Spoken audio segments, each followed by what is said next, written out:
La TVT au cœur de l'information.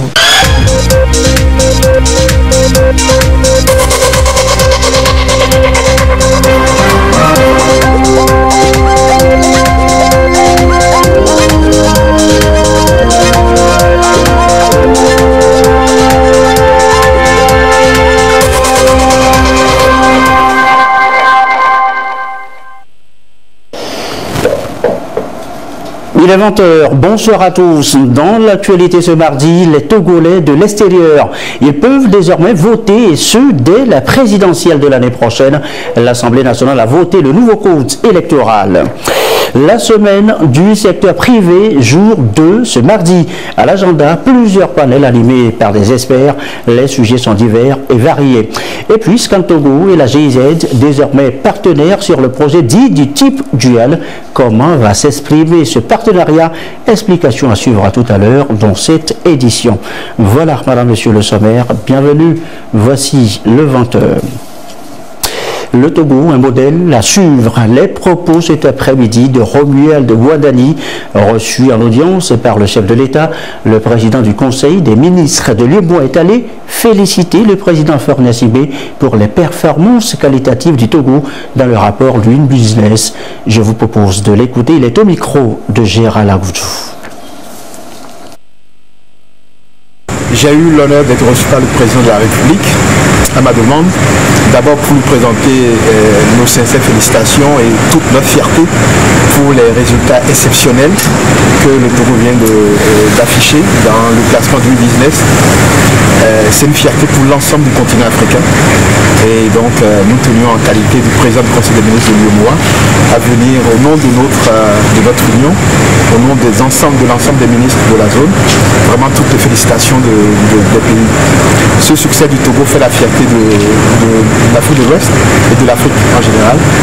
Et ça a été aussi l'occasion d'écouter le président, prendre ses conseils pour voir, une fois retourné au Bénin, qu'est-ce que nous pouvons aussi faire au Bénin pour suivre le pas dans l'amélioration de ces indicateurs.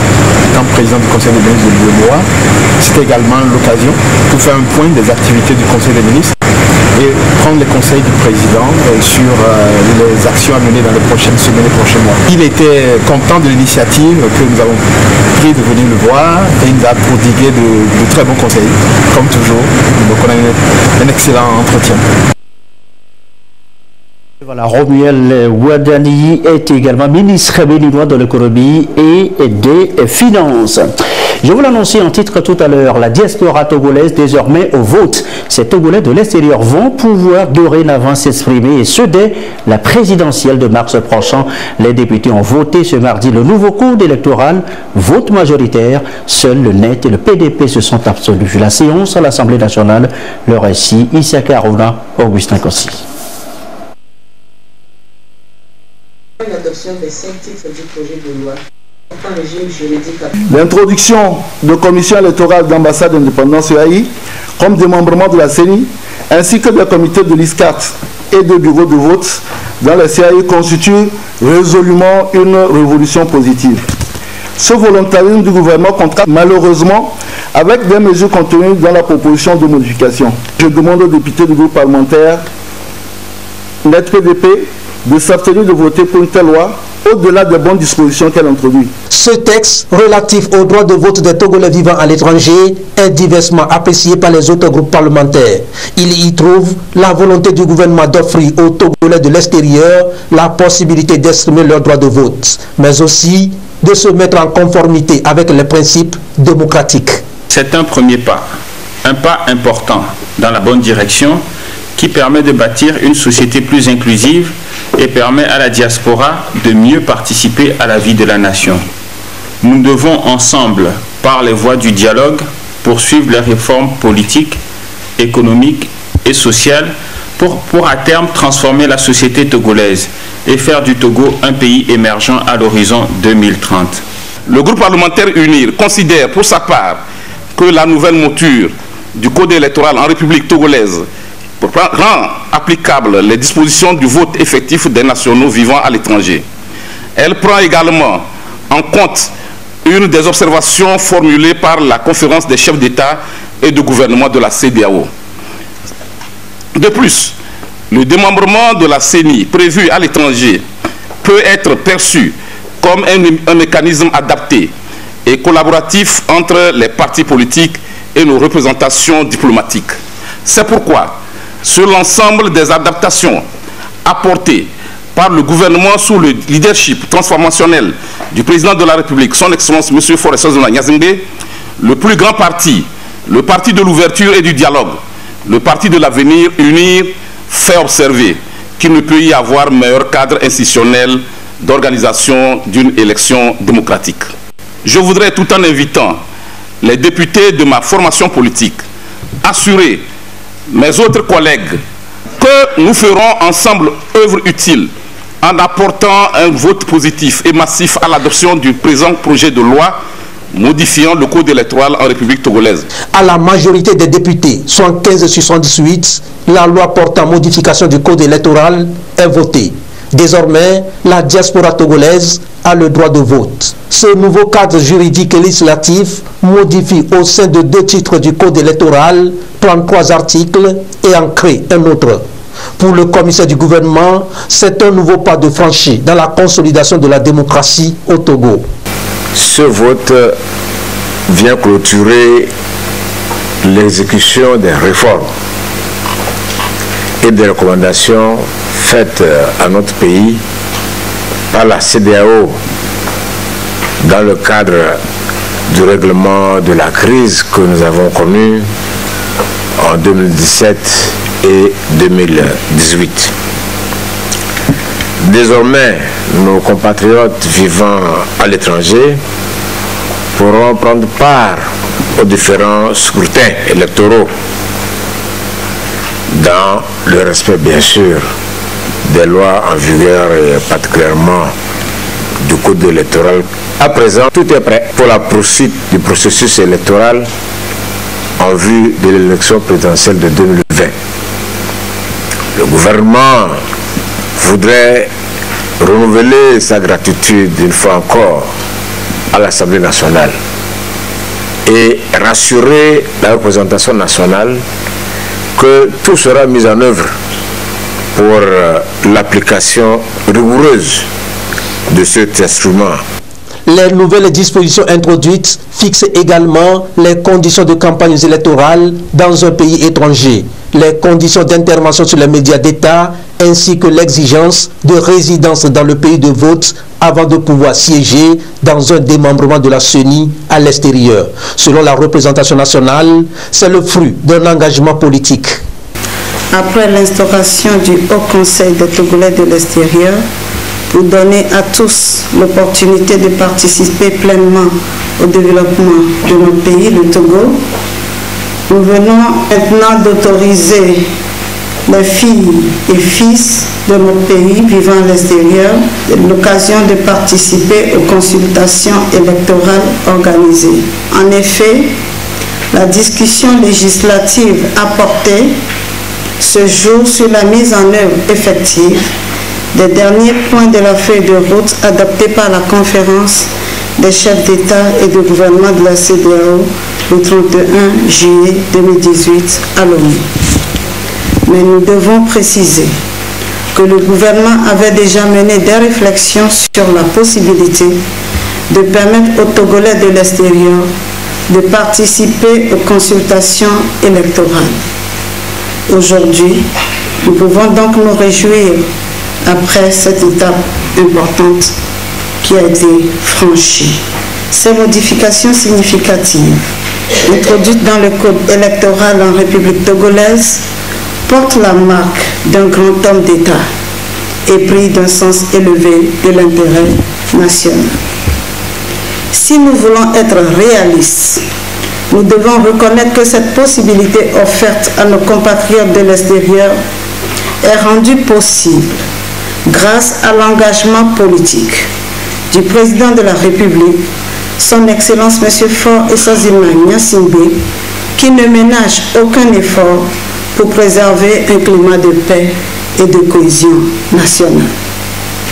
Nous pouvons nous réjouir d'avoir à la tête de notre pays un dirigeant engagé toujours ouvert à un dialogue inclusif et constructif avec l'ensemble de la classe politique en vue de parvenir à un développement durable et participatif. Progressivement mais sûrement, le dispositif se met en place pour l'élection présidentielle de l'année prochaine. D'ailleurs, la Cour constitutionnelle vient de fixer les acteurs politiques sur la période fixée. À l'occasion, nous serons appelés à réaffirmer nos valeurs et nos engagements, à les confronter à la dure réalité et voir si nous sommes à la hauteur de l'héritage de nos aïeux et la promesse d'une vie meilleure aux générations futures. Plusieurs candidats s'annoncent déjà pour la course à la présidentielle de 2020 au Togo. Ces nouvelles dispositions restent sans doute un cadre propice à une élection démocratique et inclusive. Et voilà donc pour l'Assemblée nationale. L'actualité, c'est aussi la semaine du secteur privé. Jour 2 ce mardi, sous la tente. À l'agenda, plusieurs panels encore aujourd'hui avec un coup de projecteur sur la ZLECAf, zone de libre-échange continentale africaine. Quelles opportunités pour les entreprises? Avis des panélistes. Et c'est dans ce compte rendu de Edem Sossoukou. C'est un vaste marché d'échanges commerciaux qu'est la ZLECAf, zone de libre-échange continentale africaine. Une volonté des chefs d'État du continent qui veulent promouvoir le commerce intra-africain qui ne représente que 3%. Les panélistes ont planché sur les effets de cet accord ratifié à ce jour par 22 États. La question essentielle est de savoir si la ZLECAf considérée comme le plus grand marché au monde, avec 1,2 milliard de consommateurs, trouvera un terreau propice pour son évolution et pour l'amélioration de la balance commerciale des pays africains. La ZLECAf présente des opportunités, mais comporte aussi des défis. Aujourd'hui, permettre aux entreprises d'avoir un marché plus important, avoir accès à des marchés comme le marché du Nigeria qui a plus de 200 millions d'habitants. Pour une entreprise togolaise, c'est réellement une opportunité. Et puis, sachez aussi que la balance commerciale des États africains sont structurellement déficitaires. Sur les produits alimentaires, par exemple, plus de 50 milliards sont dépensés pour importer des produits. Donc, c'est l'occasion de voir comment ces 50 milliards peuvent revenir sur le marché africain. Donc les opportunités sont là, mais il faut reconnaître aussi qu'il y a de gros défis. De gros défis parce que nous devons, au niveau de nos pays, nous assurer que nous avons des industries qui sont assez intégrées dans les chaînes de valeur industrielles pour pouvoir compétir. Pour le secteur privé, les défis que nous pouvons identifier, c'est d'abord comment nous arrivons à développer des industries.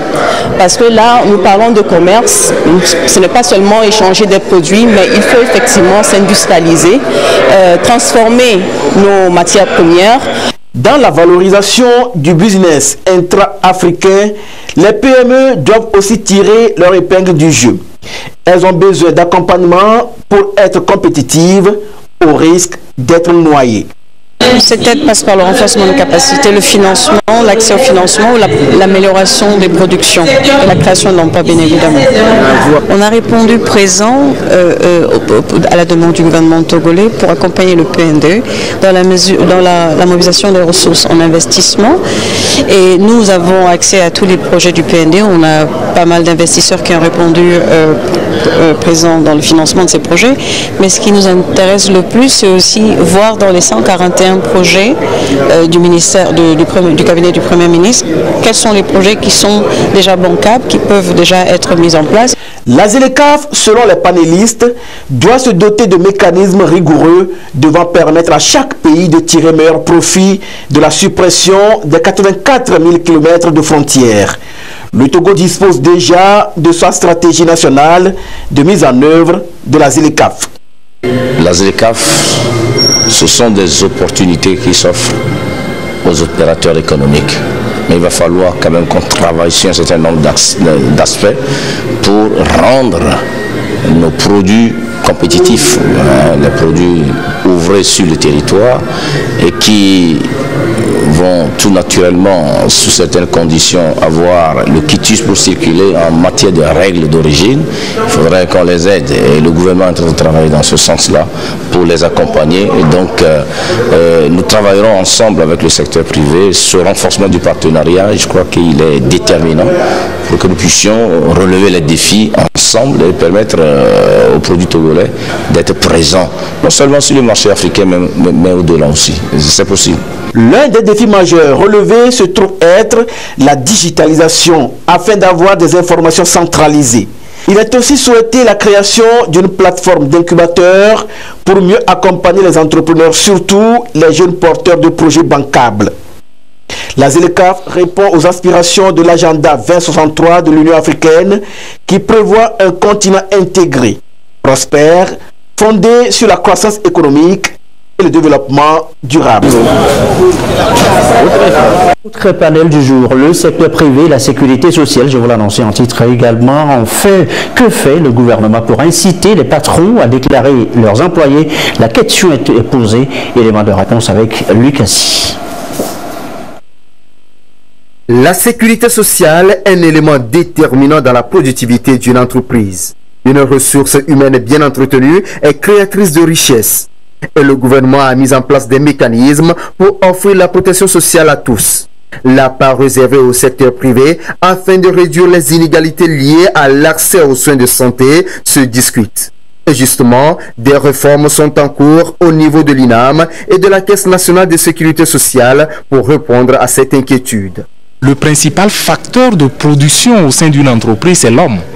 Et par conséquent, dans le cadre de la production de cette richesse, l'homme, il doit se sentir protégé, sécurisé.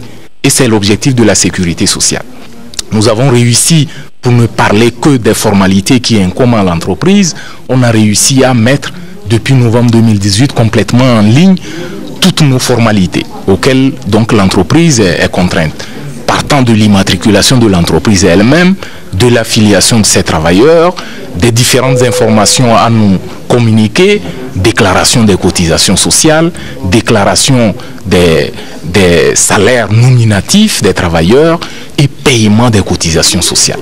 Aujourd'hui, les paiements sont totalement également en ligne et vous pouvez le faire via les plateformes bancaires. Tout ceci avait pour objectif de faciliter ces formalités et d'éliminer les coûts induits pour l'entreprise lorsqu'elle est appelée donc régulièrement à accomplir ces formalités.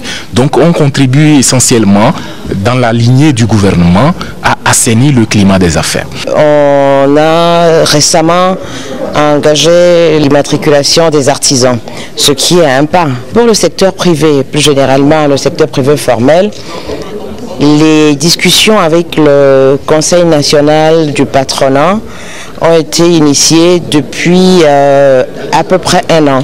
Et nous continuons les échanges d'informations pour pouvoir concevoir un modèle et un dispositif approprié à cette population exigeante et qui atteint un peu plus certainement que ce qui est fait pour le secteur public et pour le secteur informel. Évoquant les innovations, le Code du travail est en cours d'amélioration. Une fois adopté, avec les réformes introduites, ce code va davantage contribuer à l'amélioration des conditions de vie des travailleurs. Le cas des investissements, ce n'est pas seulement les mesures fiscales, ce n'est pas uniquement la simplification des procédures et des formalités, mais c'est également un certain nombre d'assouplissements des conditions d'embauche. Le premier objectif de la modification du Code du travail, c'est cet assouplissement qui va aller de pair avec l'amélioration de la sécurité et de la protection des travailleurs. C'est très important.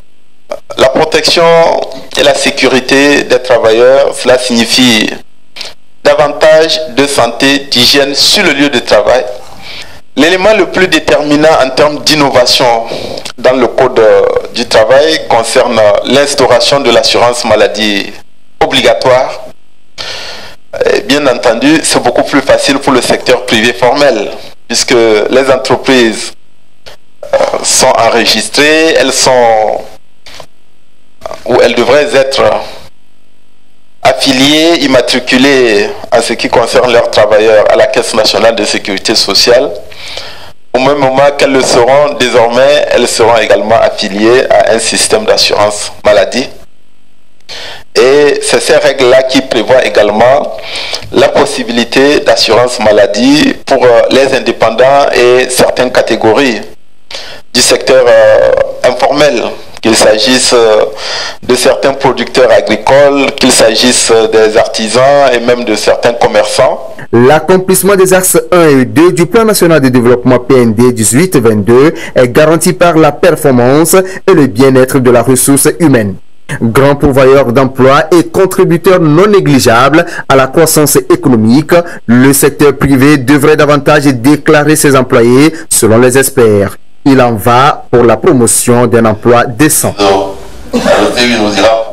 Dans la foulée, voici cette autre préoccupation, amener son activité au départ informel vers une entreprise tout à fait formelle aujourd'hui. Comment cela se fait? Question ouverte cet après-midi en conférence de presse. Que retenir le compte rendu de Esther Laclèche. En matière de création d'entreprises, le Togo est premier sur le continent africain et 15e au plan mondial. Le législateur fiscal a pris des dispositions à cet effet pour faciliter les créations d'entreprises. En 4 heures au maximum et avec 25 400 francs CFA contre 168 000 francs CFA en 2006, une entreprise peut être créée au Togo. Des conditions bien réunies pour passer de l'informel au formel pourtant.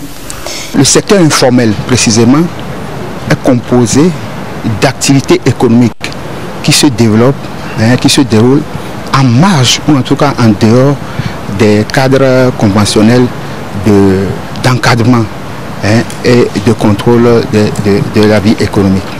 Donc pour que les entreprises puissent se formaliser, puissent aller à la formalisation, je pense qu'il est très important qu'il y ait un dialogue tripartite entre l'État, le secteur privé, c'est-à-dire les entreprises du secteur privé formel et celles du secteur privé donc informel, celles qui sont encore dans l'informel, afin qu'elles soient sensibilisées aux avantages inhérents à la formalisation.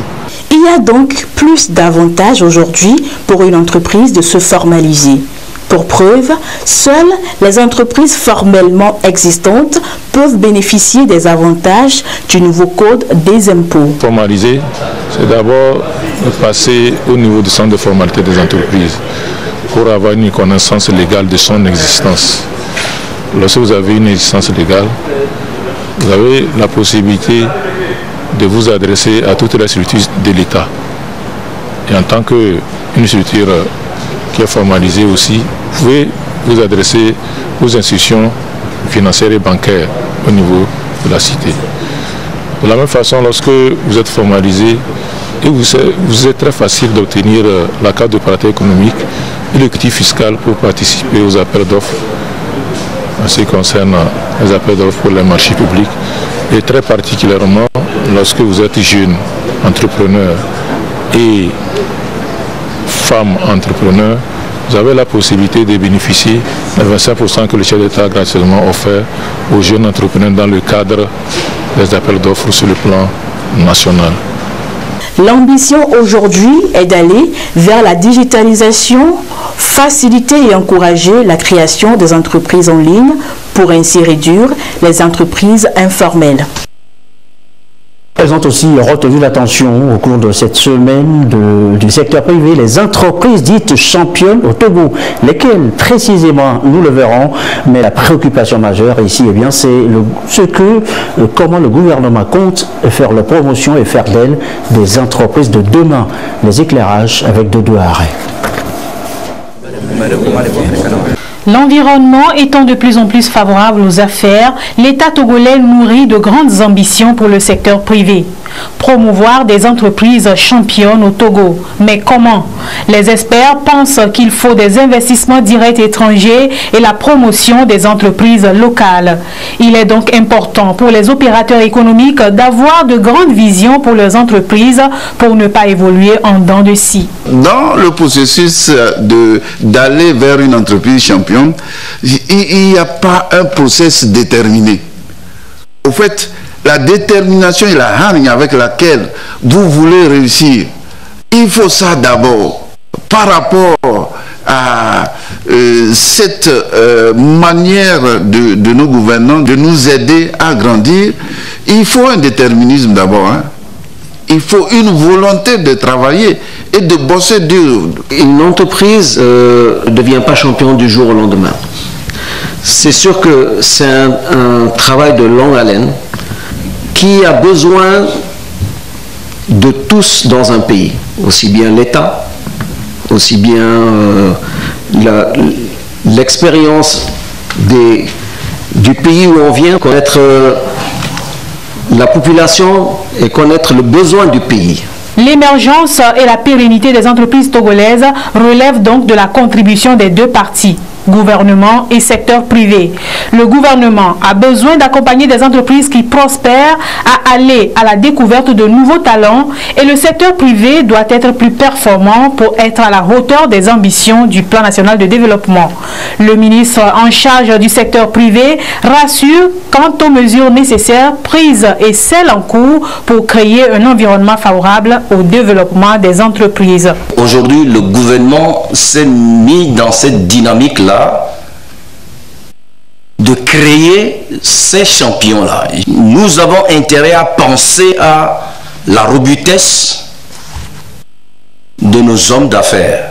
Plus ils se portent en bonne santé, plus nous avons 10, 15 qui sont champions dans un domaine donné, ils contribueront de façon beaucoup plus conséquente au financement du développement de l'État.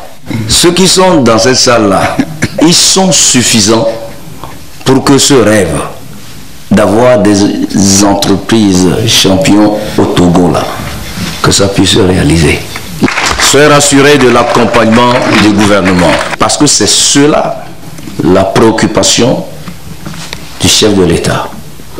Et on a suffisamment fait pour que nos opérateurs économiques puissent être aussi cités en exemple. Les participants qui relèvent de plusieurs secteurs, agrobusiness, banque, artisanat, agro-industrie et bâtiments, ont soulevé des inquiétudes, la plupart liées au financement et à l'accompagnement limité des banques.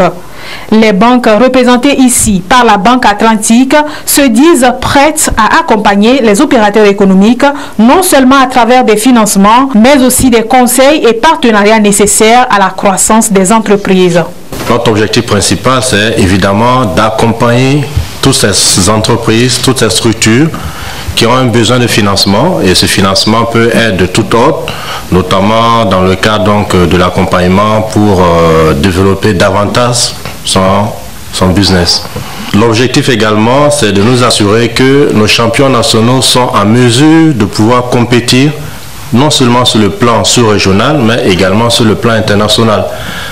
Et notre rôle en tant que banque, c'est de vous apporter également cette possibilité, cette capacité d'aller rencontrer également d'autres champions nationaux, de pouvoir échanger, d'établir des partenariats, parce que n'oublions pas que plus nous prenons de l'ampleur, plus également le marché traditionnel dans lequel nous évoluons devient de plus en plus petit.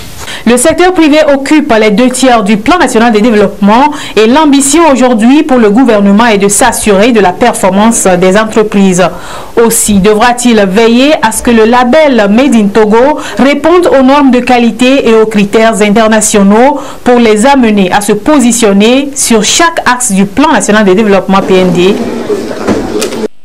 Et vous le savez, tout repose aujourd'hui sur le foncier, la terre, pour toute activité économique. Beaucoup de réformes sont d'ailleurs en cours dans le foncier au Togo. Qu'est-ce qui est déjà fait pour sécuriser le foncier et inciter davantage les opérateurs économiques? On fait le point avec Ekwe Salah.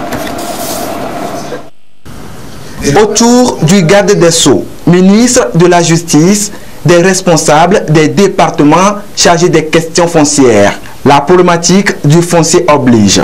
À la tribune, ils éclairent la lanterne de l'assistance sur la place qu'occupe aujourd'hui le foncier dans le développement de l'entrepreneuriat.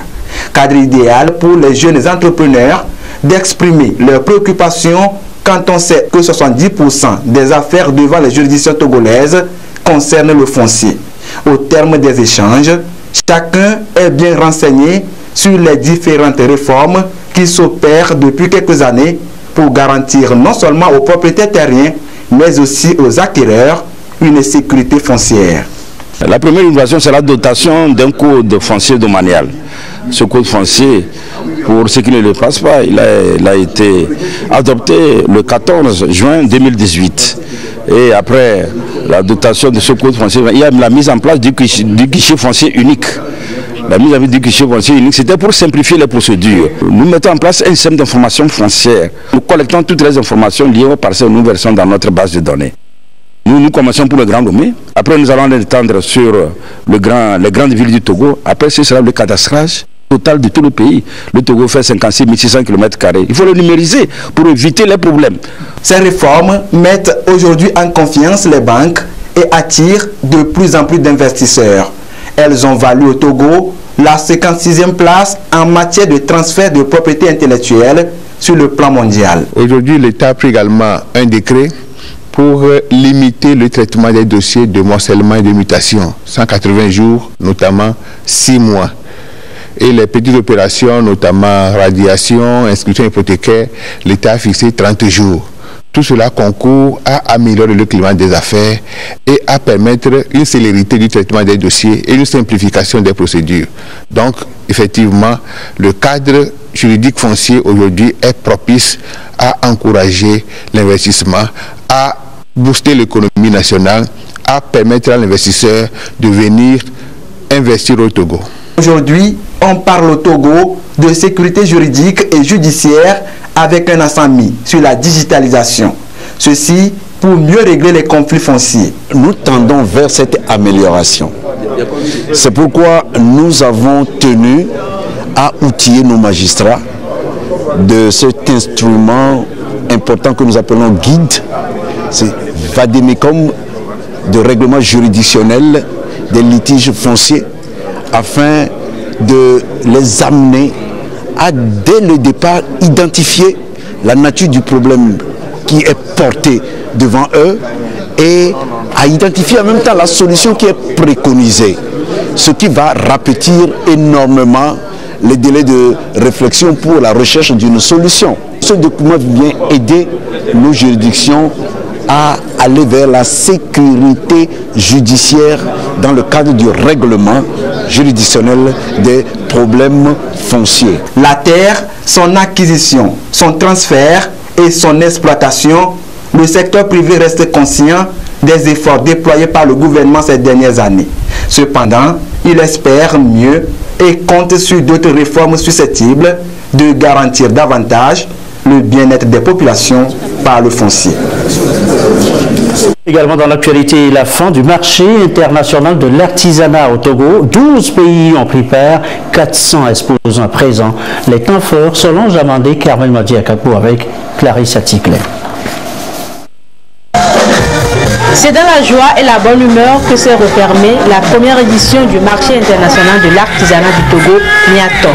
Artisans et artisanes repartent satisfaits de cette grande messe foraine qui leur a permis de se faire connaître et faire connaître leurs produits. Les efforts, tout ce que je fais pour la communauté de Palimé, c'est vraiment aux yeux des autorités et je suis très content. Je forme les jeunes filles en couture en batik, les filles qui sont venues partout au Togo. On ne se jette pas des fleurs, je crois qu'on a mis le paquet pour que tout le monde soit satisfait, toute l'équipe, que ce soit la communication, logistique, chacun a mis le meilleur de soi et le résultat, vous pouvez l'apprécier de vous-même. Pour le développement de notre cher pays ou de l'Afrique, l'artisanat est un maillon qu'on ne doit pas négliger et du moment où la majorité, on a plus de 20% qui exercent ce métier-là. Et surtout, n'oublions pas qu'il y a beaucoup d'artisans qui ne sont pas reconnus, qui ne se sont pas enregistrés et j'espère qu'avec Niato aujourd'hui, tous ces artisans qui ne se sont pas enregistrés, qui ne se sont pas manifestés, vont vouloir sortir de l'eau et pouvoir donner plus de revenus à notre pays. Plus de 12 pays africains ont pris part à cette fête. Une plateforme voulue par le gouvernement togolais pour faire valoir le génie créateur togolais et africain.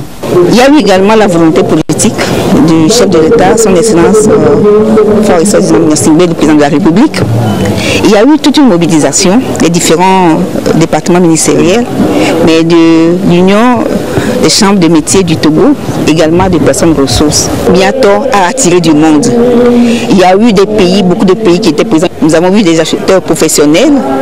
J'ai remarqué beaucoup d'enthousiasme de la part de nos artisanes. Il y avait le sourire, il y avait un esprit de partage, il y avait un esprit de solidarité. Ils voulaient quelque chose, ils l'ont eu. Ils se sont donnés à fond. Il y a eu beaucoup de visiteurs. Au finish, nous pouvons dire que ça a été un franc succès. Le clou de la soirée apothéose du Miato est la remise des prix aux lauréats des différents concours organisés pour stimuler la créativité chez les artisans. Rendez-vous est donc pris pour 2021 pour la deuxième édition du Miato pour une nouvelle aventure dans la promotion de l'artisanat togolais et africain. Et voici cette toute autre plateforme pour faire éclore justement vos talents, jeunes entrepreneurs, l'incubateur Nounia Lab, un centre d'excellence pour vous exprimer. Et c'est à Madarome dans la banlieue ouest de Lomé. L'inauguration, le récit de Clarisse Aticlé. C'est officiel, l'incubateur Nounia Lab est lancé et se veut un hub de créativité de la jeunesse. Ici, les jeunes de tous horizons porteurs de projets innovants vont bénéficier d'accompagnement. L'idée, c'est de donner corps à leurs projets et promouvoir les talents. Je remercie l'État, le gouvernement pour tous les efforts qu'ils font envers des jeunes. Je peux dire que c'est un rêve qui se réalise puisque la route a été longue et ça permettra aux jeunes de travailler ensemble pour bâtir un Togo plus grand. C'est une plateforme essentiellement dédiée à la jeunesse ayant opté pour l'entrepreneuriat. Avec des équipements numériques haut de gamme, Nounia Lab offre de meilleures conditions de travail aux jeunes. Une initiative du gouvernement et de plusieurs partenaires dont le programme des Nations Unies pour le développement PNUD. Il nous a été demandé d'accompagner le gouvernement pour la mise en place d'un laboratoire dans ce qu'on appelle aujourd'hui le Nounia Lab, qui est un incubateur qui a été mis en place ici, entièrement financé par le PNUD pour le moment, à hauteur pratiquement de 100 millions de francs CFA. Et dans l'avenir, nous comptons faire plus. L'incubateur Nounia Lab est inspiré du Rwanda par le biais de CalLab. Et pour le ministère en charge de la jeunesse et de l'emploi des jeunes, tout est mis en place pour amener les jeunes à oser créer. Pour augmenter son niveau de connaissance, il faut avoir envie. Il faut oser. Il faut être connecté au monde entier. Il faut être connecté aux autres jeunes. J'espère vraiment que Nounia Lab va générer de très beaux projets à impact économique et social pour notre pays. Notre pays en a besoin. Et je voudrais saisir l'occasion pour saluer une fois encore l'impulsion que le chef de l'État nous donne en ce qui concerne l'auto-employabilité des jeunes avec tous ces mécanismes qui sont mis en place et exprimer notre profonde reconnaissance au PNUD qui a accepté de nous accompagner. Et je voudrais faire un clin d'œil à tous les partenaires au développement, les grandes sociétés de la place, vous dire ce que nous avons vu aujourd'hui, ce n'est qu'une première étape. Vous avez vu, mais il y aura d'autres modules qui seront développés et Nounia Lab est ouvert prioritairement aux jeunes, mais ici aussi pour donner envie aux plus jeunes d'innover. Et donc, je voudrais inviter les jeunes à visiter le Nounia Lab.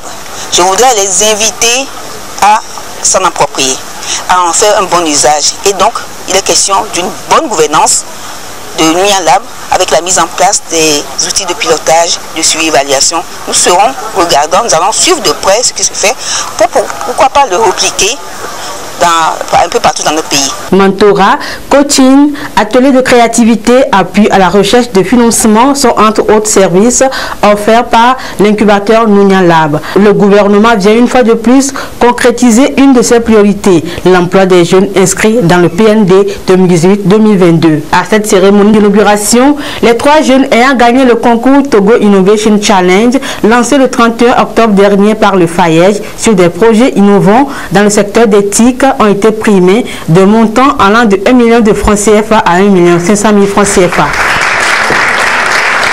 Ok, maintenant l'autre sujet, la corruption. La coalition des institutions de lutte en Afrique de l'Ouest est à Lomé depuis ce matin. À l'ordre du jour de cette rencontre, l'étude et l'adoption des statuts et règlements intérieurs du réseau. Attendu aussi la désignation d'un nouveau président. La cérémonie d'ouverture avec Carmen Magia Capou. La corruption continue d'entraver la fourniture de services de base, les soins de santé, l'éducation et la sécurité nationale en Afrique de l'Ouest. Pour mieux lutter contre ce fléau, les institutions nationales de lutte contre la corruption de la CEDEAO se sont mises en réseau depuis 2010. Ce réseau, dénommé RENCAO, tient à Lomé sa 4e assemblée générale.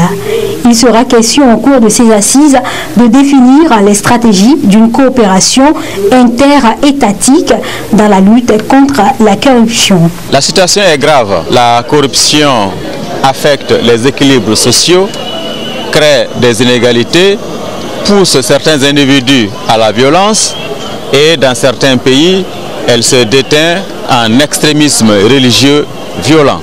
Cette assemblée générale nous permettra d'adopter les statuts révisés pour améliorer notre gouvernance interne. Au Togo, c'est la APUSIA, Haute Autorité de prévention et de lutte contre la corruption et infractions assimilées, qui part en guerre contre ce phénomène.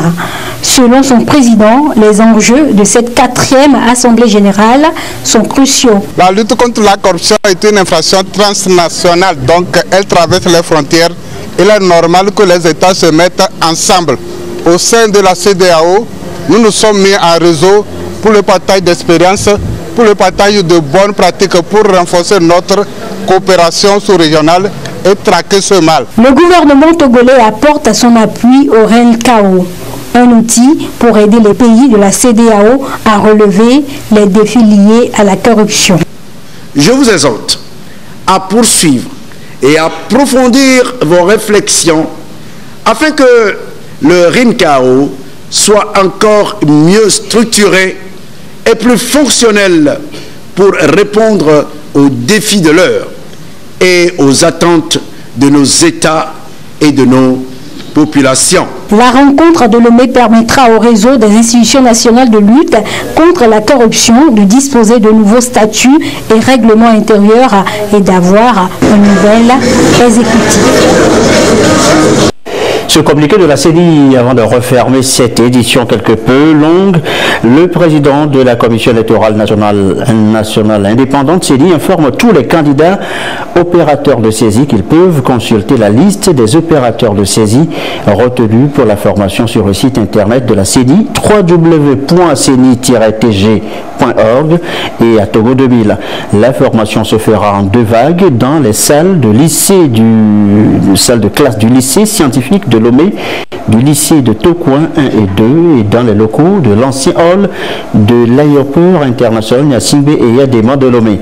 La première vague de formation se déroulera du 11 au 16 novembre 2019 à partir de 7h et la deuxième vague de formation se déroulera du 18 au 23 novembre 2019 à partir de 7h. Les EPS concernés trouveront la répartition des salles de formation sur les sites de formation les 9 et 10 novembre 2019 pour la première vague et les 16 et 17 novembre 2019 pour la deuxième vague. Les absents à ces formations sont considérés comme démissionnaires. Voilà, et ceci referme ce journal. Merci à vous qui nous suivez ce soir au Luxembourg. Et comme d'habitude, toujours fidèlement, très belle soirée.